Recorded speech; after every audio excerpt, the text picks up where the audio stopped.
নতুন বছরকে স্বাগত জানাতে মঙ্গলবার নানা রঙের অনুষ্ঠানের আয়োজন করা হয়েছিল আসানসোলে। সন্ধে থেকে গভীর রাত পর্যন্ত চলল দেদার হৈহুল্লোড়, নাচ-গান ও খানাপিনা আরও একটি নতুন বছর আসার আনন্দে।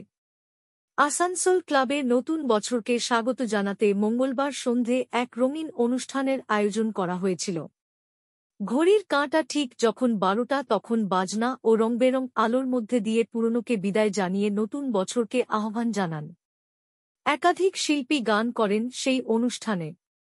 গভীর রাত পর্যন্ত ডিজের তালে নাচতে থাকেন ক্লাব সদস্য ও পরিবারের সদস্যরা।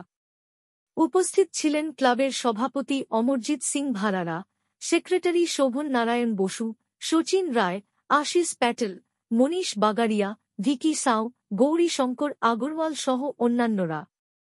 মঙ্গলবার সন্ধ্যায় প্যানোরামা কান্ট্রি ক্লাব রিসোর্টেও বর্ণাঢ্য অনুষ্ঠানের আয়োজন করা হয়েছিল। নতুন বছরকে স্বাগত জানাতে আসানসোল শহরের বিভিন্ন হোটেলেও অনুষ্ঠানের আয়োজন করা হয়। আসানসোলের পাশাপাশি দুর্গাপুরের বিভিন্ন জায়গায় নতুন বছরকে স্বাগত জানাতে বিভিন্ন অনুষ্ঠান হয়, যেখানে গভীর রাত পর্যন্ত মানুষেরা ছিলেন।